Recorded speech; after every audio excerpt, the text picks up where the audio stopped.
Welcome to this presentation on crystal healing and especially on crystal healing therapy and training. In this presentation, I'm hoping to cover some of the ideas around what crystal healing and therapy are, some of the positives and negatives that surround it, and actually help people to understand a little bit about how crystal healing works. In the recent COVID epidemic, there's been a major change around the way training takes place across the world.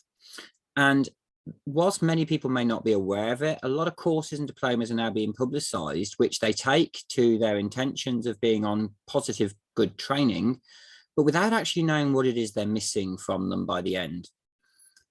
So through this workshop, I'm going to go through some of the basics, ideally you would be looking for when choosing a course for yourself, if you're looking to add this to your own therapy practice, or even just trying to understand it more clearly for your own personal use.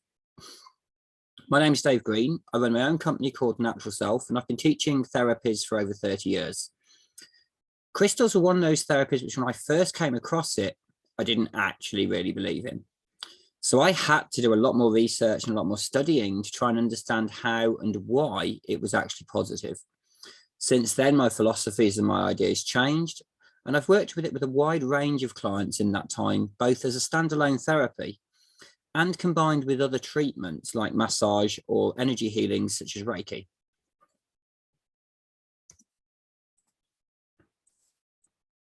So crystal healing in one way or form or another has been used for a long period of time. You know, there's mention of crystals in the Bible.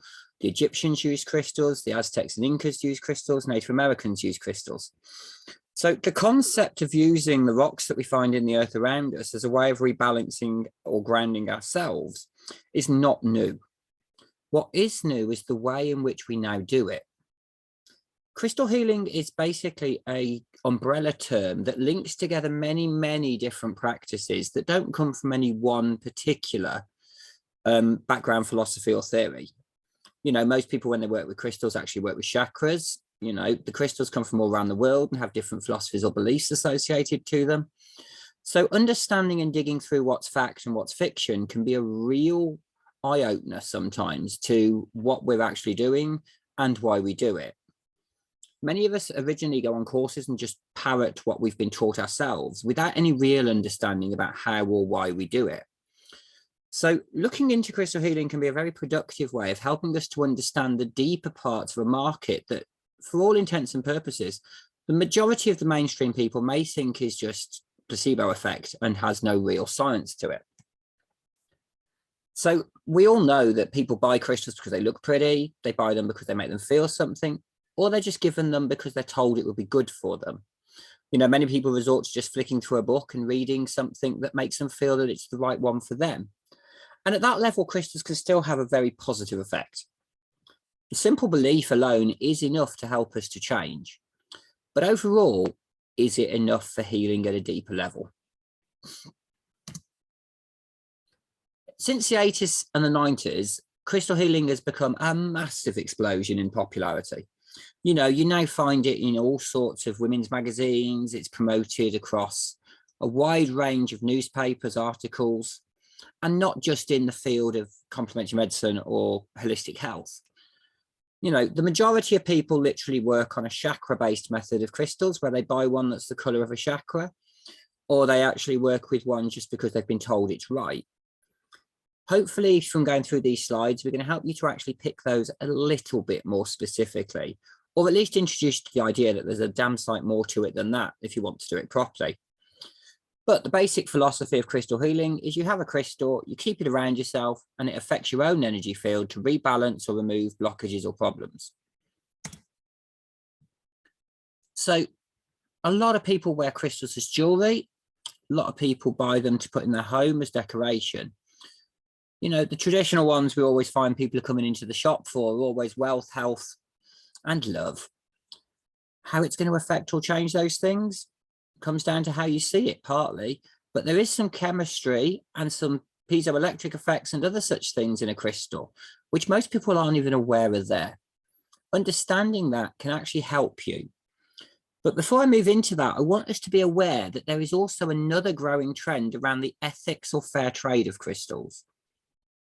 One thing you have to know is crystals are not sustainable. We can't grow them at the rate we're using them. There are some laboratory grown crystals out there now. You can buy quartzes, rubies, amethysts, etc. that are laboratory grown. And there's either positives and negatives to doing so. But with the mainstream crystal market, most of them are mined or dug out of the earth, then broken up and shipped around the planet for us to use in healing. And there are huge ethics around some of those markets. You'll need to make your own investigations and come to terms with whether you wish to work with crystals or not, but understand that it is a large part now of supply chains and the problems that we have within that. Anybody who tells you they are supplying only ethical fair trade crystals can't back that claim up. There is absolutely no organization at the moment that can track and trace them from source to retail. So if you've ever picked up a crystal and played with it and felt it, you'll know that they give off an energy flow.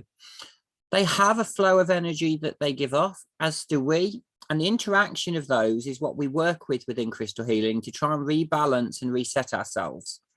Now, unfortunately, there's very little real scientific evidence for this. It's not an area that money or funds are put into with regards to research, because it doesn't help the drug markets to make more money. So when it comes to looking for scientific background to crystals, the only real crystals you find much research on are shungite and its effects on electromagnetic fields, and clear quartz and its use within mobile phones, TVs, and such things. Because most people aren't even aware that you have a slice of clear quartz in many of these electronic components, because the way the electrons flow through it standardizes them so they come out at a fixed rate, even if it wasn't initially the reason that people thought they were there.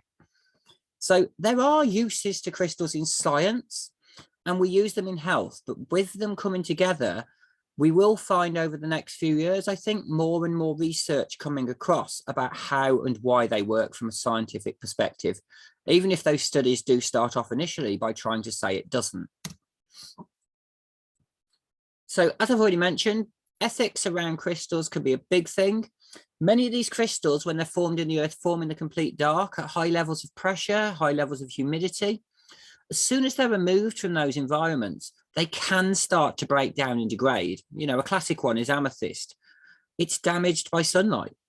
So if you've got a lovely bright purple amethyst, don't be leaving it on the windowsill for too long. You will fade it down to a nasty lilac color. So knowing these things can actually help us to work with them more positively. You know, you don't need to have hundreds and hundreds of pounds worth of crystals or a geode the size of your lounge in order for them to have an effect. Working with the way they work with energy is actually the important part of crystal healing. They give off energy fields that affect energy fields around them. So the size of a crystal is actually irrelevant to the benefits of it when we use them on an electronic level. And many of the crystals that we use originally came into the market as byproducts of the mining industry. These days, there are specific mines for many of these crystals, but there are some serious ethical problems around some places using child labor, coarse chemicals, destroying rainforests, strip mining, and even in some countries, prisoners being used to mine them. So when you do get any crystals, try to do a bit of research about where they're likely to come from. If possible, buy secondhand crystals, but get them from secondhand places, gifted by friends and family. That way, at least you know there's no recent negatives to obtaining them for yourself.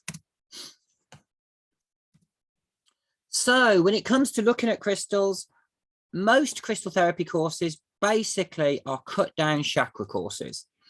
Most people, when they go on a very basic crystal course, are just told, learn the chakras, learn a crystal that matches each of the chakras, and when that person is out of balance in that area, place it on that area. Now, as somebody who teaches yoga and had to understand the philosophy behind the chakras, and as somebody who's worked a lot looking into the chemistry and science of crystals, I have to grit my teeth when I see courses of this style. Some of them are very expensive courses, peddling very little information. Any course that is only based around the chakras needs to be avoided like the plague.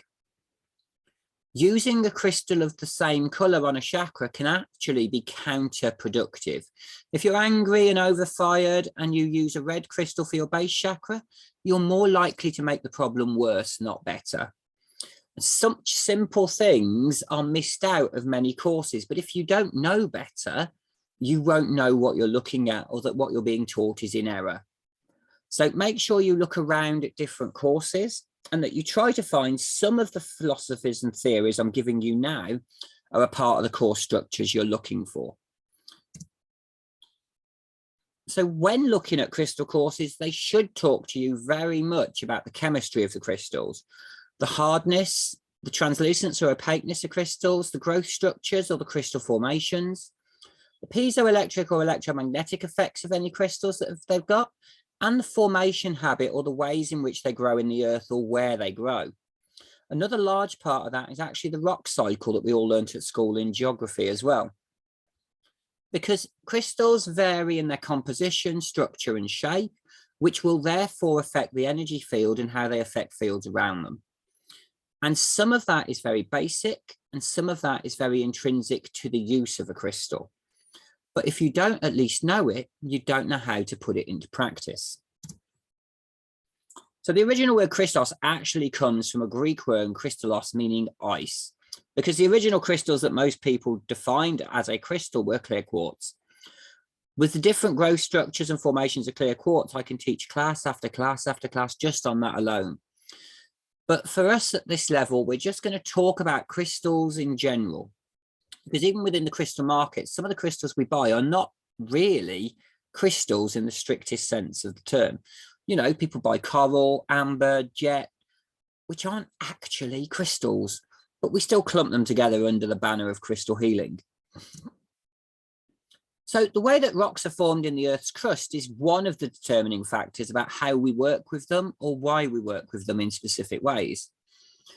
You may or may not remember the rock cycle from school, where igneous rock is the stuff that comes out of volcanoes and is molten. It then solidifies. It then gets worn away with weather, rolls down, goes into rivers and lakes, presses down into the earth, becomes sedimentary, then gets heated up or through intense pressure, turns back into solid rock before it gets molten again. Now, crystals can form at all of the different stages of this cycle. And at what stage they form actually determines the latent energy or potential that is trapped within those crystals. Crystals formed of fire are going to be more energizing. Crystals formed of water are going to be much more soothing. Crystals that form through heat or pressure are likely to help us to help or work with those type of issues or problems much better than those which are sedimentary, which help us to lay things down or roll things away piece by piece. So understanding the very basicest of this cycle can help you to understand the functionality of a crystal due to the way in which it's being created. You know, when you look at most crystals, it's not always easy to determine this. So if you're going to buy any crystal books, make sure they cover its chemistry and its growth structures and its formation processes. Most of them don't. Another thing that's really important in the use of crystals is how hard they are. The softer and more friable it is, the easier and gentler the energy will be on somebody. The harder or stronger the crystal is, the more likely it is to cut through blockages or obstacles more clearly. You know, quartz, the most common, is a 7. So when we're working with quartzes especially, they sort of help us to direct and change energy quite positively. Whereas when you work with really soft ones like talc, sulfur, gypsum, they tend to be really good at unlocking low-level energy rather than higher-level blockages or problems. So the chemistry in it is also massively important. You know, in this one, we have to go back to our periodic table. You know, it's got a lot longer since I was at school, that's for sure. They've added on a hell of a lot of elements. But basically, the chemistry that's in a crystal has its own frequencies and its own vibrations. If you do dowsing at all, you'll be well aware of this. And that chemistry also is used within our own bodies. So when we link up the chemistry that makes up a crystal to the organs or functionality within our bodies, we can often make conjunctions between our ideas of what it's for and the results we're likely to see. So understanding crystal structure and crystal formation and chemistry will help us to associate why certain crystals work on certain things. You know, all the books always say amethyst is for healing, you know, tourmaline for protection. There's no real understanding or explanation in most of the books as to why that is. So even though most of this has to be pseudoscientific in basis, we can link up some of the ideas to try and give ourselves an understanding as to why we do things the way we do, rather than just blanket acceptance of a theory or philosophy. So, chemistry has other important functions in that the way that the electron structure of a crystal is formed from the bonds between the elements within it, those bonds then create specific shapes that the crystal will then grow into. Those shapes are the natural defining structure they grow at in the earth if they are not restricted, blocked, or damaged by other crystals. This is why personally I am a great fan of working with raw crystals over polished, because you then get to see the natural growth structures and formations for most of them. Because understanding the growth structure will help you to have a clear understanding of how energy is going to dissipate through a crystal when it's pushed through it. In general, we talk about energy flowing along the lines of the bonds within a crystal. So when a crystal has multi-directional energies, it will dissipate energy very differently to something that is linear or very straight lined. But when something's been carved into those shapes, you can't necessarily tell from an outside observation. The internal growth structure, and therefore the way in which it channels or changes energy, is determined at a molecular level. Shaping the outside does not have a massive amount of effect upon the change to the way the energy will flow. So when that crystal is in your energy field and your own electrons and the electromagnetic field of your body is flowing through that crystal, it adjusts, shapes, or changes it based on its own natural patterns. So that's why we start to see these things as important, though they have been oversimplified or removed from most people's courses. Depending upon the growth structure, it will either absorb energy or displace energy. So some of them will actually pull energy in if they've got a negative charge. Others will expand energy out if they have a positive charge. Now, we don't have scientific data for all of the crystals, but looking at growth structures and looking at the chemistry, it does help us to see where or how these are likely to have an effect, which gives us a massively better understanding of how we can work with them for ourselves. So crystals also have what are known as crystal habits. You can't help but come across these when you've seen natural quartz points that spiral in either one direction or the other as they grow. So you see the top 6 faces. Or if you've bought tourmalated or rutilated quartzes and seen the fine angel hairs inside them of the hair-like structures of other crystals that they've engulfed. You know, kyanite with its bladed structures are very open to cutting through energy. So when we look at crystals, their shape determines expansion rates of energy. So even though we're working with subtle energies rather than physical or electronic flow, the effects can be seen as very much the same. So if you want to expand energy outward, clusters are very, very good for that. If you want to direct it, then points are very good because it helps you to direct or angle energy to a particular place or surface. When you buy tumble stones or flat palm stones, you don't really know the growth structure of the internal crystal, which means that when it comes to healing, they're not always as useful as they may first appear. Another aspect that becomes important is something called the Platonic Solids. Now, the concept of the Platonic Solids links into sacred geometry, and it's the underlying belief that everything in the universe is linked up by some standardized growth structures. And when we look at how electrons bond molecules together within everything, they do create the majority of these shapes. So they tend to create bonds that are the strongest with the least amount of damage being able to occur to them through external forces. These shapes link into the growth structures of most of the crystals. So you can actually build old style Greek philosophy into modern day science as a way of trying to make crystal healing in the modern world make sense for yourself. When I first came across all these concepts, it was a little bit mind-blowing, because to me it had always just been, well, crystals are bunkum, because who says anything works except placebo? But when you actually study this and you start to work with crystals when you're working with children that don't know any better, or you're working with animals, the results can still be amazingly effective. So it can't be placebo effect alone, as they wouldn't understand or know the reasons why the crystals were there in the first place for them to work. So that's a bit of the basics about the science of crystals in the background of how and why I do now work with them, and why I also feel that I can teach it feeling that I'm actually helping people to understand them more clearly. When we work with crystals, you're often told to cleanse them, to empower them, program them. And many people don't have a full understanding that each crystal and growth structure actually are better suited to different forms.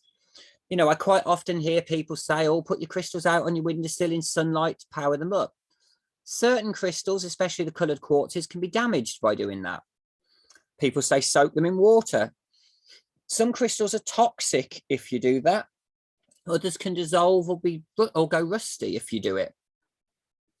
You know, heating crystals, when you put them through very hot water, or if you use flames like incense smoke to cleanse, can actually damage crystals as well. So one way of working doesn't fit all. Though having said that, if you're in doubt about how to cleanse a crystal or remove negative energy patterns, one safe way for most is sound healing. If you've got a singing bowl at home, put crystals inside your singing bowl and then ring it, and it will actually break down negative energy that sit on those crystals so they can be cleared for future use far more efficiently than if you're working with water or fire. So when you work with any crystal, you should always plan out in advance what it is you want to work with and why, and then cleanse it some way so that you can actually make sure that any energies or residual energies are no longer on them from previous experiences the crystal's been through. You know, by the time a crystal gets to you, it's been mined out the earth somewhere. It's been broken up into smaller chunks, sometimes been shaped, probably been through 2 or 3 wholesalers before it even got to the retail shop where you bought it for yourself. And especially if you're working with clients, you don't want to transfer energy from one client to another. So they should always be cleansed or cleaned in between each. Now, people say that selenite and amethyst beds are good at cleansing other crystals for you. Now, largely that's because one is basically salt, selenite, and one contains high iron, amethyst, which is what gives it its color. But I personally still cleanse those crystals as well. My attitude is get into the habit of keeping everything cleansed, and that way you can always start working from a fresh canvas. When you then want to work with a crystal, you should always sit and focus your intent upon what you're trying to achieve to it. Our minds are a massive electromagnet. When we create intent in that mind energy, it can then be imprinted upon that crystal for the time that we want it to work. So it's almost like the old style days of electro cassette tapes, when you would just have music laid down as a stream of electronic noise that would then play back until it was wiped or changed by another electronic imprint. So when that has been imprinted with the intent that you have, you should always then empower or charge up that crystal. Now, for most people, that's literally they'll work with like universal energy like Reiki, or they will use sunlight or moonlight to empower it. Your own belief systems will determine where you believe or what you believe that energy is that you're working with. Personally, I don't charge crystals up massively when I'm working with them for crystal healing. I do if I'm using them for personal use, because my belief is by putting the intent on the crystal and its energy field, putting that crystal into the energy field of a client then means that it is their own energy that works with that intent to help rebalance and reset the energy within themselves. By doing that, we help to remove the blockages that then enable themselves to heal. As crystal healers, we are basically empowering people to heal themselves. We're just a conduit to the knowledge or information they need in order to create that change. You know, We have to get clients so that they can stand alone in their own healing power. It's not our role to do it for them constantly. We're the support to their own personal change. So with all the crystals that you do have, make sure you keep them safe. Make sure you look after them. If a crystal does break, it doesn't mean it won't work anymore. I often hear from people who say, oh, my crystal broke, I've had to bury it in the earth. It's no longer going to work. It came out of the earth. It probably wasn't the shape you've got it now when it originally came out of the ground. So find your own belief system, your own structure that helps you to understand how and why it works. You know, make sure you don't work with more than 4 or 5 crystals at a time. By using too many, it can actually overpower you and can actually stop things from working or aligning with each other very well. There are now some people who are offering crystal resonance tests, which actually evaluate your own energy field as an electromagnetic field and judge that against crystals to tell you which ones are best for you. I'm aware of this because I basically created one of the tests or concepts as it now runs in the UK. And if you're interested in that, you can always get in touch with me using the contact details at the end. But we're starting to make scientific inroads into crystals and how they work. So hopefully I've given you a good overview as to what you should be looking for to make sure that the crystal knowledge that you're gaining is positive. Because when it comes to looking for books, it's very difficult to find any that will go through all of the things you'll want in one place. In general, you will find that when looking at geology books, you will get most of the chemistry, growth structures, and things like that. And when looking at more mystic books, they will be more fluffy and more like just somebody's assumption about how or why something works with little to no background info as to why. If anybody finds a very good book that combines the two, please do feel free to let me know. You know, as you can see from the bookshelves behind me, I own thousands and thousands of books, but I've yet to come across one that I would ethically recommend as a be all and end all. I'm certainly not getting around to writing one any time soon with my caseloads, but I think it's something that there is a huge gap in the market for, where we try to bring the science and the mystic aspects together in a way that makes it productive. So hopefully I've introduced you to some great ideas about how crystals are, helped to expand your horizons on what you thought crystal knowledge was about. And if you do have any questions or would like me to answer anything for you, feel free to get in touch. You can contact me via my website, which is naturalself.co.uk, or drop me an email to dave@naturalself.co.uk. You can also follow me on Facebook or Instagram as Natural Self UK. I run a wide range of crystal introduction workshops. I also run diploma level, both online and face-to-face. So if you'd like to know more about any of those things, feel free to get in touch.